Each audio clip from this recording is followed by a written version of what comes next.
श्रीगुरुभ्यो गुरुर्ब्रह्मा गुरुर्विष्णु गुरुर्देवो महेश्वरः गुरुः साक्षात् परं ब्रह्म तस्मै श्रीगुरवे नमः। गुरवे सर्वलोकानां विशजे भवरोगिणां निधये सर्वविद्यानां श्रीदक्षिणामूर्तये नमः। वक्रतुण्डमहाकाय सूर्यकोटिसमप्रभः निर्विघ्नं कुरु मे देव सर्वकार्येषु सर्वदा। शुक्लां भरधरं विष्णुं शशिवर्णं चतुर्भुजं प्रसन्नवदनं ध्यायेत् सर्वविघ्नोपशान्तये। व्यासं वष्टनप्तारं शक्ते पौत्रमकलं पराशरात्मजं वन्दे जगदातं तपोनिधिं। व्यासाय विष्णुरूपाय व्यासरूपाय विष्णवे नमो वै ब्रह्मणते वासिष्ठाय नमो नमः।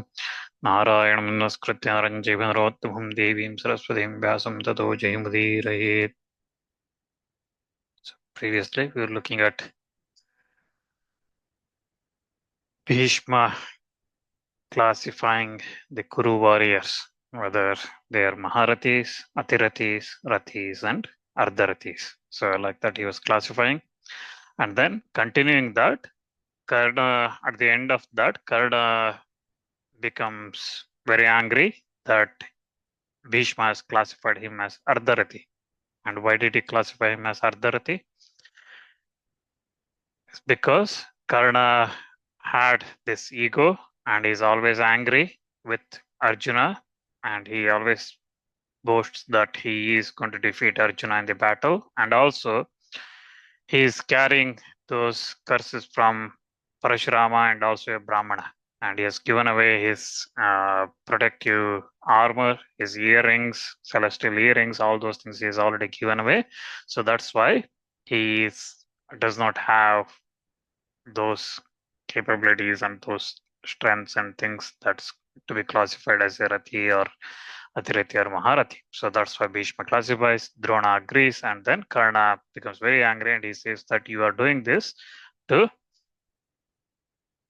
create division among Kurus, and that's why you are doing this. And he walks away and he says that I will come to battle only when you are thrown away from this battlefield. So that means you are killed. That's when I will come. So Bhishma then continues and he says that I told you everything, all the Rathis and Atirathis and Ardharathis and everything. Now listen to Pandavas side. Who is among Pandavas is what and what their how they capable are they are and what their strengths and weaknesses are.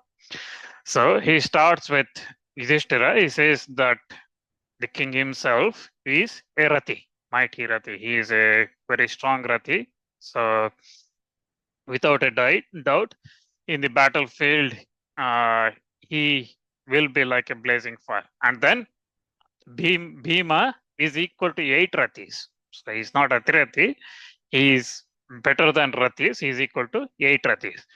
So again, when Bhima comes with arrows or mace in his hand, with carrying those 10,000 elephants' strength in him and filled with pride and energy, he is a superhuman and he is difficult to be defeated. And then Nakula Sahadeva, they are also Rathis. They are beauty equal to in Ashwini Devatas, and they are again with great energy. They will be remembering all the sufferings they went through, wandering in that forest and suffering, all the Draupadi's suffering and everything. They will remember all those things, and in those battlefield, they will be like Indra.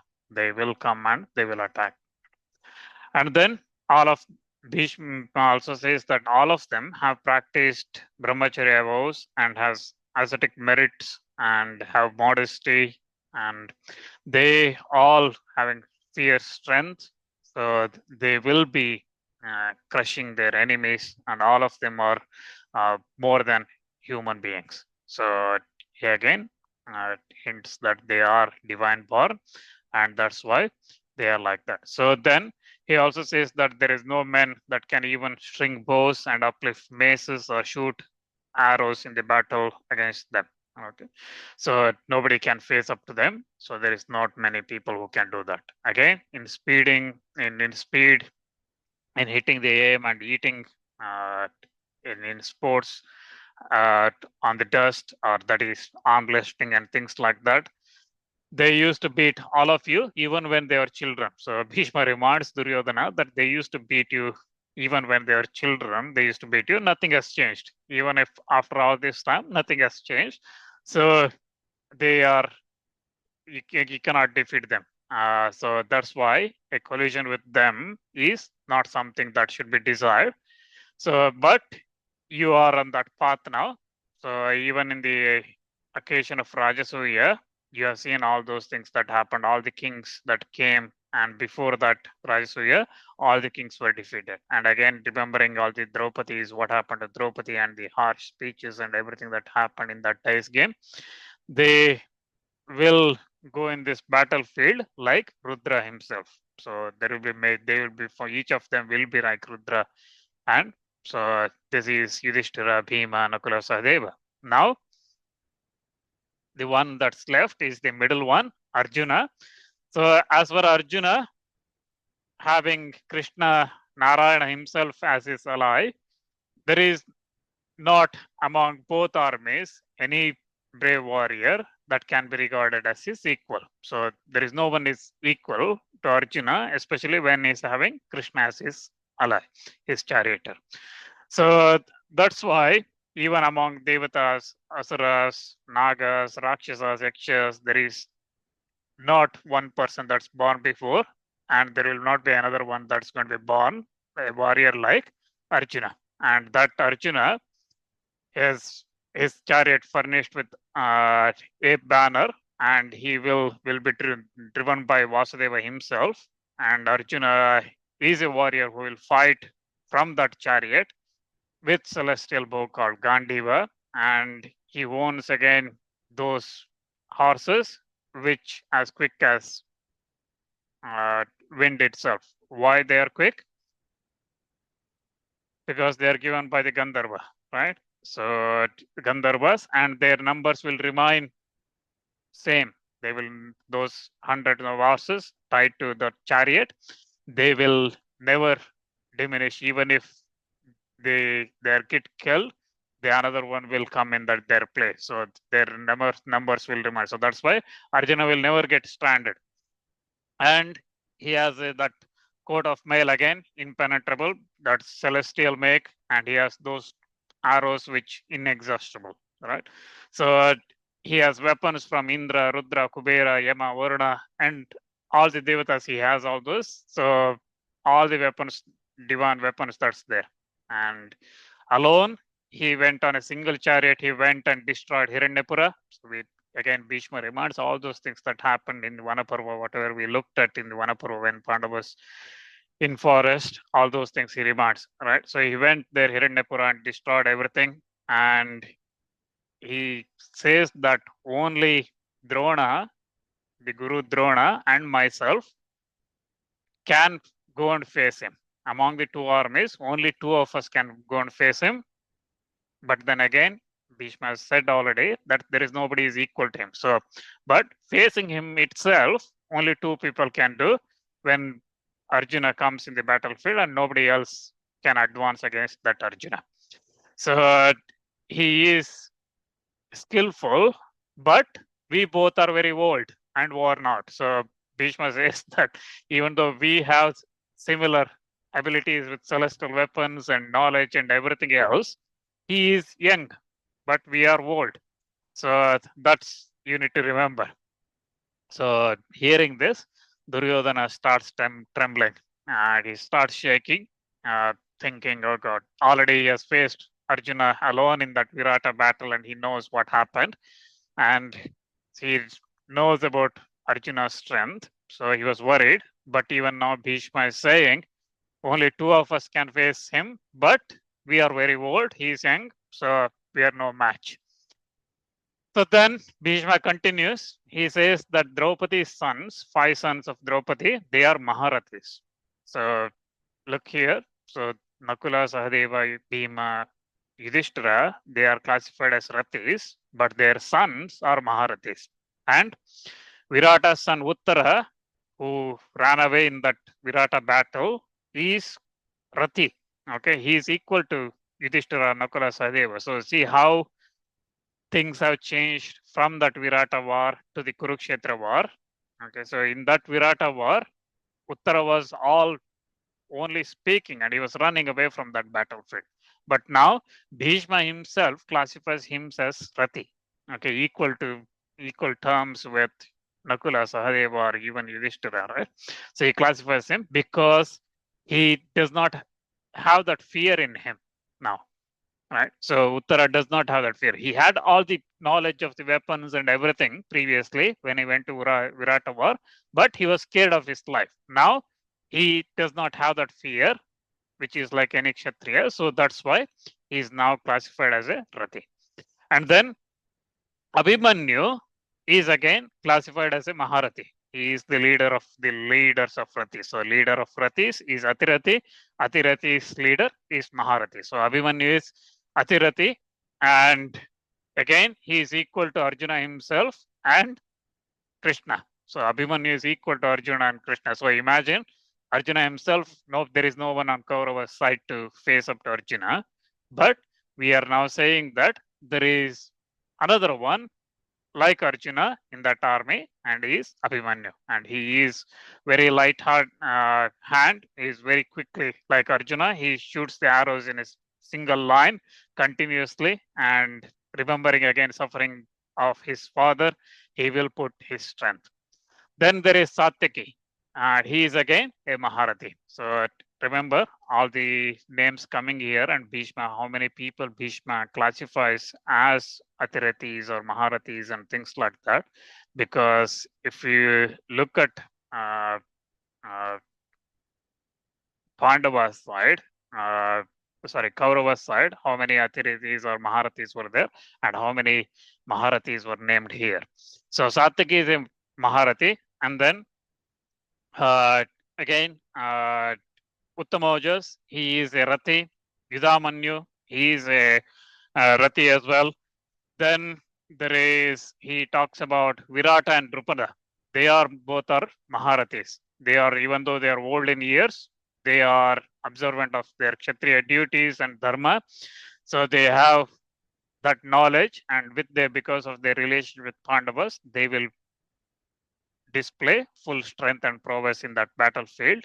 And again, they in a battle, they are equal to anybody in this battlefield. And with the rest leading Akshoni's army on their own, they will support Pandavas. Then Shikandin, Drupada's son, Shikandin is Erati. He is again, he gave up his previous sex, so he transformed, and he will fight to earn a great fame in this battlefield. He has a large number of troops of Panchalas and Prabhadrakas. So again, these are tribes, right? Srinjayas, Prabhadrakas, all these Panchala related to Drupada's army. So he will lead that army. And Drishtadyumna is another one. He is born Drona's disciple, and he is born to kill Drona. He is an Atirati. And so again, there is Drishtadyumna's son called Kshatradharman. He is half Rati, Ardharati. And then Drishtaketu, he is a Maharati, son of Shishupala, king of Chedi. Drishtaketu, he is a Maharati. So then there is Kshatradeva, he is a Rati, and then Jayanta, Amitojas, Satyajit, all these are Maharatis. Then there is Aja and Boja, they are Maharatis, and then 5 Kshatriya brothers who have come with red banners, blood red banners. They are Ratis, they are Kashika, Sukumara, Neela, Suryadatta, Shanka, and Madarashva. So all these are Ratis. Then there is Vruddhakshemis, who is a Maharati, and then Chitrayudha, he is a Rati, and then Chekitana is a, and Satyadriti, they are Ratis, and then Vagradatta, Chandrasena, they are Ratis, and then Sena Vindu, also known as Krodahantri, they are equal to Bhima. So they are about 8 ratis, equal to 8 ratis. And then there is Kasha. Kasha is Koti Kashi, if you remember Draupadi Harana, Draupadi's kidnapping in Vanaparva. Bhima and Arjuna killed Kotikashya, right? He came and with Jayadratha and he had a battle and he was killed. So Kashya is his son. So he is equal to a Rati, and then Drupada's son Satyajit, he is equal to 8 Ratis. And then Drishtadyumna again, he is equal to Drishtadyumna himself, and he is an Atirati. There again, Pandavas again, he says that there are king of Pandya king, he is a Rati, and then Dhanvan, he is a Maharati, and then Shrinimat and King Vasudeva, they are Atiratis. Then he talks about Rochamana, he is a Maharati, and then Kunti Bhoja, so the oldest among Pandavas side, Kunti Bhoja, king of, Kunti is his maternal relationship to Pandavas. So Kunti Bhoja is a Atirati, again, because of his sister's sons, so Kunti's sons. So he will fight, he will do great things in that battlefield. Then there is Gatotkaja, son of Bhima and Hidimba. So you have to go back to Adi Parva, where Bhima married Hidimba, right? So when they were after Varanavrat, escaping from the fire in that Varanavrat, they were living in the forest, and at that time, Hidimba came and attacked Bhima and Pandavas, right? So Bhima killed Hidimba and married his sister Hidimba, and through her, he had a son called Gatotkaja, and Gatotkaja is a Maharati. Then again, that Gatotkaja, because he is a Rakshasa born, he has the power of illusion, and he is very fierce, and he is very difficult to be defeated. Then Bhishma again says that these are all the principal key Ratis, Atiratis, Maharatis, Ardharatis among Pandavas. But then again, they are all going to protect Yudhishthira. So I will advance against all these Pandavas' army, especially Vasudeva and Arjuna. So I will advance against them because they should be. Me and Drona only can face up to Arjuna, right? So we will go against them. I will face up to all of them, fight against all of them, and again, Ratis, Atiratis, according to your their precedents, we all have to face up to them. Say, for example, a Maharati should be faced from our side, a Maharati, and Atirati should be facing another Atirati, and things like that we should face. Arjuna and Krishna and other kings, all of them whom upon my eyes fall, I will withstand. Okay, whoever comes, I will face up to them. I will have a battle with them, but I will not strike or slay Shikandini, the Panchala prince Drupada's son. Even if he comes with weapons raised against me, trying to hurt me, even then I will not strike. I will not strike against or hurt Shikandini. So Bhishma says that I will not do it because of I will never kill a woman because Shikandini was formerly a woman. So again, you have to go back to very first sessions of Mahabharata where we said Mahabharata includes everything, right? So whatever you can think of, it includes. So here is a story. Bhishma says Shikandini was formerly a woman. So somebody is going through from woman becoming a man. So these days we see all these kind of crazy things, right? So here is an example for that as well. So Shikandini formerly, but again, that metamorphism from change of sex from female to male happens for a reason and things like that, which we'll come to know later. But Bhishma says that because she was formerly a woman and born as a daughter of Drupada and later on changed as a male, I shall not fight against him. So again, he says, address him, Shikandini as him, okay, as a Purusha, as a male. So now he's a male. Even though he's a male, he was formerly a woman. That's why I will not fight. However, and also I will, again, all the other kings, I will be able to have battle and even kill them, but I will not be able to kill Kunti's sons. So Bhishma again makes two things here clear. I will not kill Pandavas, five of them, all five of them I will not kill. I will have a battle, I will defeat them, I will probably hurt them, but I will not kill them. And similarly, if Shikandini comes in front of me with weapons raised, I will not strike or have a battle. I will not kill Shikandini. Okay. So those two things he says. So that means Duryodhana has to make plans for those. Okay. Shikandini has to make plan, and Pandavas, others have to try to kill them if they want to win the battle against Pandavas. So Pandavas, maybe Bhishma, what he's trying to say is, I might kill everybody on Pandava's side except those 6 people. So having said that, Duryodhana then asked the question. So why are you not going to strike Shikandini, even if he comes with weapons raised and things like that? You say that you had previously told me you just told me that you will kill all the Panchalas, Somakas, and everybody, but why not Shikandini? And at that time, Bhishma starts the history of Shikandini. Okay, so you have to go back to previous recollection and flashback now. So Adi Parva time.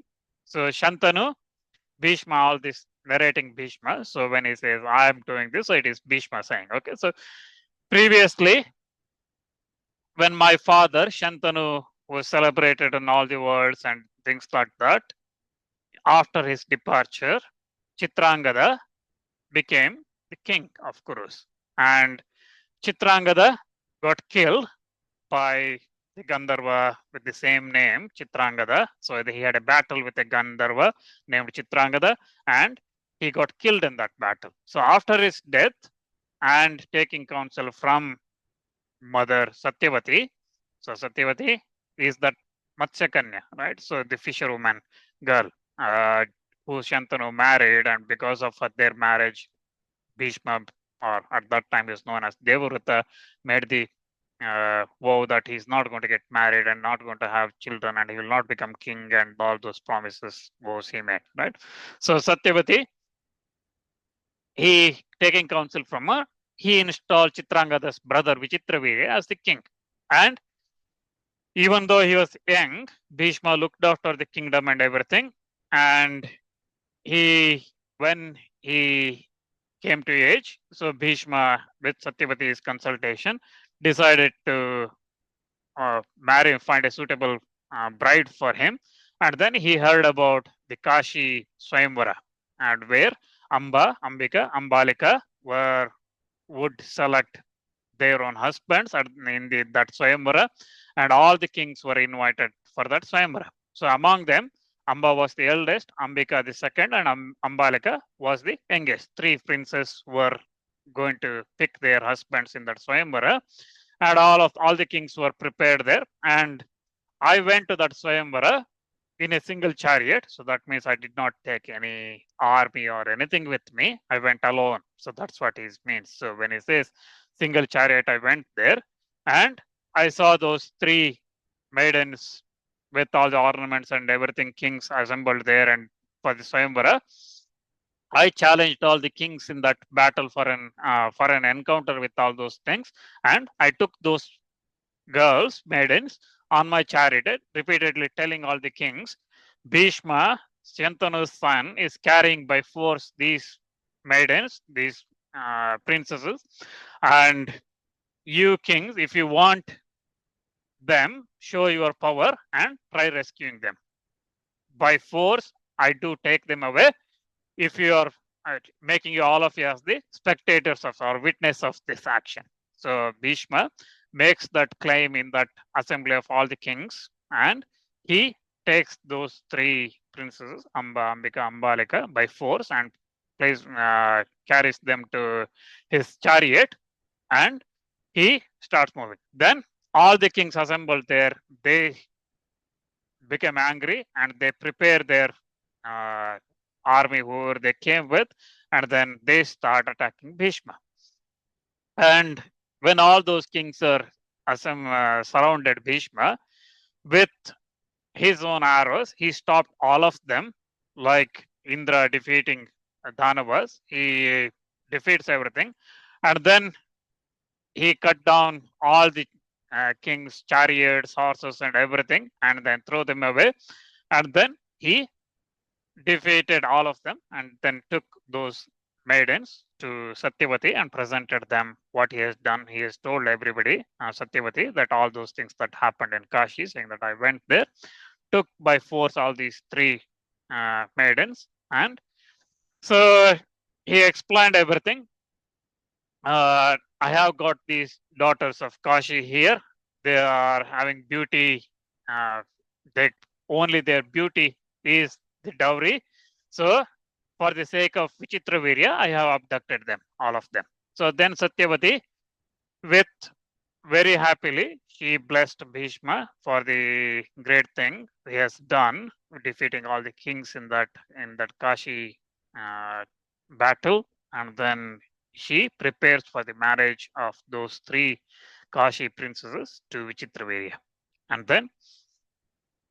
then eldest of them, Amba, goes to Bhishma and Satyavati, and she says that, oh Bhishma, you know all the Shastras and scriptures and everything, you know everything. So that's why you should not get angry with me. And the ruler of Shalva has been previously chosen by me as my husband. So mentally, I am already married to him. That means she says, I'm in love with him. I wanted to marry him in that swayamvara, but before you are abducted. Okay. So even without my father's knowledge, I have privately uh, discussed with him and I was ready to marry him. So we were in contact. So it is kind of olden days love letters were going in there between those two, Shalva and Amba, without the knowledge of father. So this again, all the things we see these days in movies and other things, that's what happened in those days as well.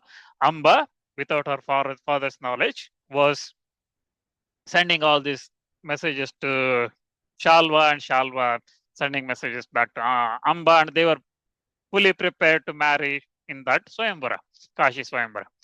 So she says that all this was fixed. I'm mentally married to him, and I was chosen, already decided that he's going to be my husband. So that's why, knowing all this, you do what is right.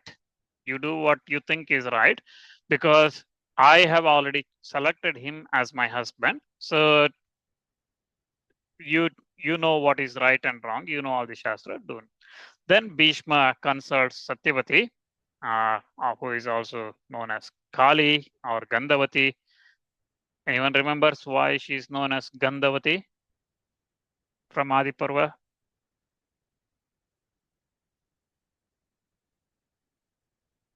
Okay, it's a homework for you.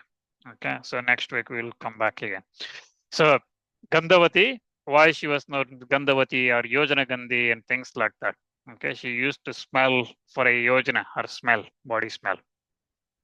So think about it and come back next week. So Bhishma consults her, his mother, and then he decides to send Amba to Shalva. So with Brahmanas and an army accompanying, so he sends an escort with Amba. So they travel from Hastinapura to Shalva city, and they're going to Shalva.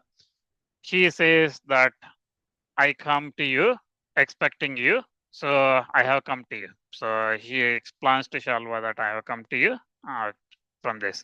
And to her, Shalva laughs at her and says that I no longer want to take you as my wife because you have already wedded somebody else.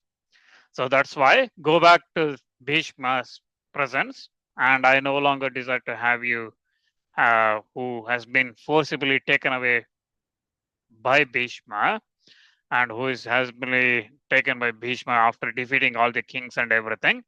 So that's why I don't want you. Again, when Bhishma defeated me in that battlefield and humiliated along with all the other kings and there, Bhishma took away. At that time, you did not tell him that you wanted to marry Shalva or anything. So that's why you've been married to somebody. So just by going with somebody else, that means you are married to somebody. So I can't, a king like myself who knows all the knowledge of shastras and everything, how can I marry somebody who's already married to somebody else? So that's why you go back without spending any time, go back to Bhishma. And hearing this, Amba becomes very worried and with grief and with love for Shalva. She says that, don't say like that. I have not uh, been pleased with what Bhishma has done when he took me away. I was not happy. I did not go happily with him. He took me by force. And again, after defeating all the kings, he took me. I was weeping all the way from here, Kashi, to Hastinapura. I was crying all the way. And I am an innocent girl. I am attached to you. So the abandonment of one who is attached to him is never applauded in the scripture, Shastras. So that's why, having gone to Hastinapura and spoken to Bhishma, I have taken by his permission, I have come to you. So again, Bhishma does not desire me. Bhishma has sent me back to you now because I told him all the things. But my sisters Ambika and Ambalika, who also were abducted in that time by Bhishma, they are, again, Bhishma does not want to marry any of us. So she says that Bhishma took all three of us for his brother Vichitravirya. Ambika and Ambalika are planning to marry him, and those preparations are already in place for the marriage. But I told him that I'm not going to marry. So that's why he sent me. So take me. I'm still a maiden. I'm not married to anybody. So my marriage has not happened. So that's why take me. So, but Shalva again rejects her, saying that uh, you can't marry. You are already gone with Bhishma, so I can't marry you. So even if even after Amba requesting him many times and crying and things like that, still he says that uh, go away. Then Amba, with grief and tears, she cries and she says that uh, where will I go? And she starts crying. Wherever I go, I will be protected by the dharma and the truth that is indestructible. I will go. So she becomes angry as well, and she leaves that place, Shalva's place. And after that, again, Shalva says that go, leave this place. And she said to him again repeatedly that I am in terror. Bishalva again says that I am in terror of Bhishma.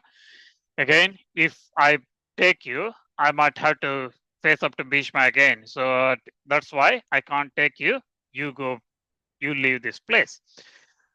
Amba leaves Shalva's city, and then she reflects for some time, thinking what's going to know. So she thinks where to go next, because I'm rejected by Shalva.